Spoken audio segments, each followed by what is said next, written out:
Minha pergunta aqui para a Sônia, quer dizer, é a pergunta de um assinante também, a Antônio Carlos Machado, Sônia, fala sobre o comportamento, né? Como a praia é o maior espaço democrático de lazer, onde todo tipo de tribos se encontram, então por que, em vez de proibir práticas esportivas, vendas de alimentos, não criam-se espaços, né, onde a escolha pode ser feita por qualquer um, isto é, praça de alimentação, espaço para práticas de surf, de frescobol, áreas pré-definidas. Você acha que essa pode ser uma solução para delimitar o comportamento em algumas áreas? Sem dúvida, pode ser uma solução. Quer dizer, a ideia eu acho que não é inibir as atividades na praia, mas é organizá-las. E eu acho que também apareceu muito em alguns depoimentos, e normalmente a gente ouve muito por aí, a ideia de que a poluição ela é apanágio dos pobres, né? Os pobres poluem, e eu acho que a poluição ela é democrática, entendeu? Existe muito discurso que é só o comerciante que não limpa o entorno da sua barraca. Eu acho que é muito mais comum esse comportamento. Não daria para situar numa camada específica da população. Eu acho que isso é mais um discurso sobre a poluição, que é um discurso também antipopular um pouco, né? Você sabe que esses dias, Raquel e Sônia, eu estava conversando com um vizinho meu e ele disse justamente isso, que ele viu, por exemplo, um vizinho da barraca jogando o limão que estava numa caipirinha que estava tomando todo na areia, sem qualquer tipo de respeito com quem estava do lado, podia acertar o limão, né? Então ficou cheio, assim, uns 10 limões ali na praia com essa sujeira. Quer dizer, é um comportamento individual que afeta todo mundo. Que afeta todo mundo. A gente vai falar sobre essa questão também lá em Santos agora com a Regina Crico, da ONG SOS Praias.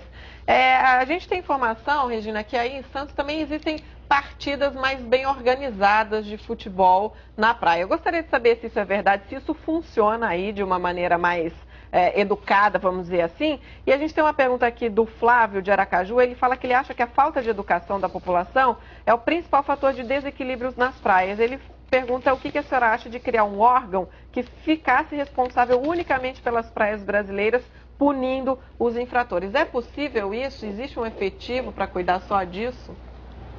Olha, primeiro eu vou responder que existem leis aqui em Santos, existem regras onde vai se jogar tamborel, né, que é um esporte quase santista, onde se joga futebol, existem regras, existe horário.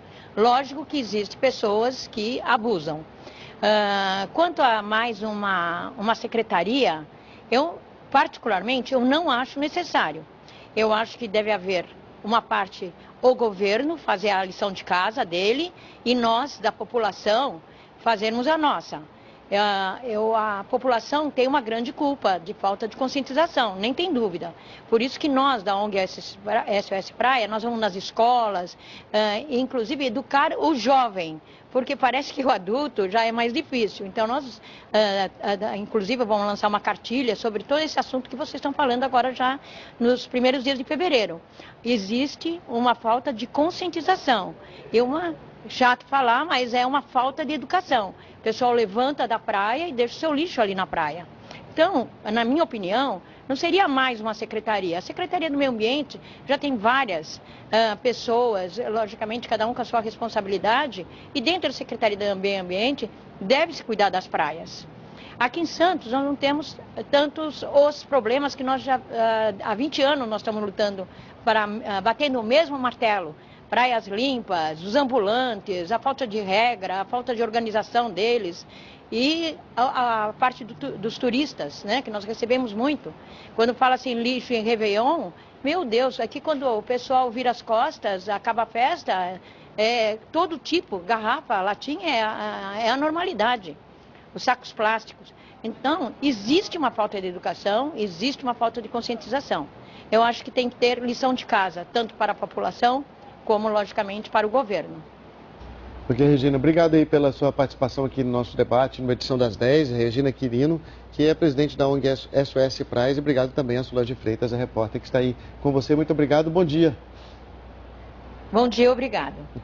Eu aproveito para falar com a Selma Schwartz, a dermatologista, a doutora Selma. Tem uma pergunta aqui de um assinante, doutora Selma. A senhora já falou do bicho geográfico, né?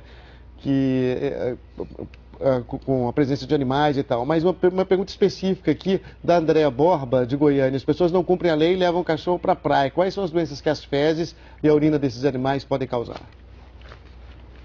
Então, aqui nós falamos, nas fezes e urina dos cachorros, dos animais, do cachorro e do gato, tem o ancilóstoma e ele penetra na pele, em qualquer pequena lesão que exista na pele, ele penetra e vai levar ao aparecimento dessa afecção chamada bicho geográfico, né, que nós chamamos de larva migrans, que são lesões muito pequenas e que elas vão mudando. A característica principal delas é que elas surgem como pequenas bolinhas e que vão fazendo um trajeto. Então são lesões que se tornam lineares e vão mudando de localização. Então elas vão caminhando, é o que realmente acontece.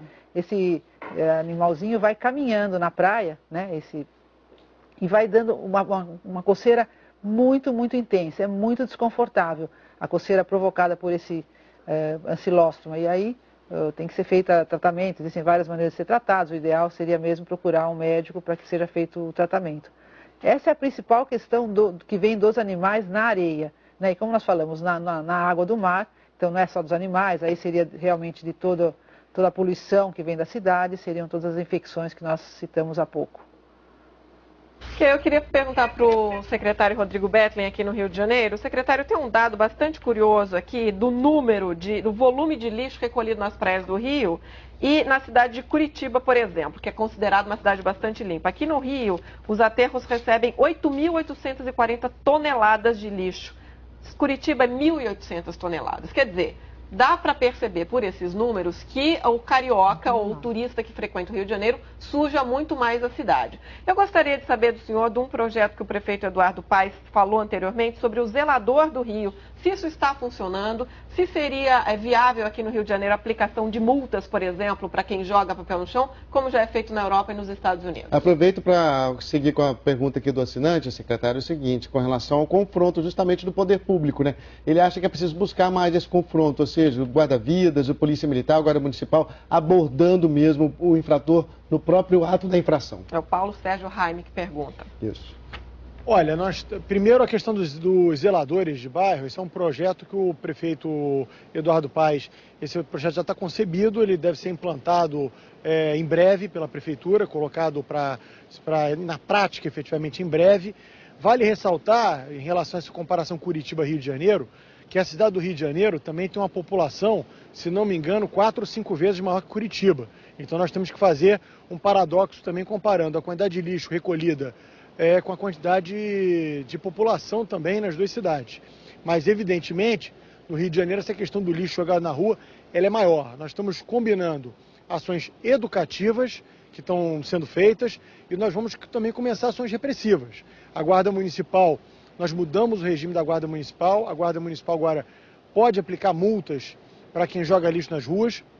Nós vamos treinar um grupo da Guarda Municipal para que em breve também possa estar fiscalizando em cima das pessoas que insistem em sujar a cidade do Rio de Janeiro e causar não só um dano à limpeza da cidade, mas ao próprio bolso do cidadão, porque a Conlurb, que é a empresa que limpa a cidade, custa por ano 900 milhões de reais e boa parte desse recurso, quase 40% desse recurso, são pessoas que têm que varrer as ruas porque o carioca muitas vezes insiste em jogar lixo no chão.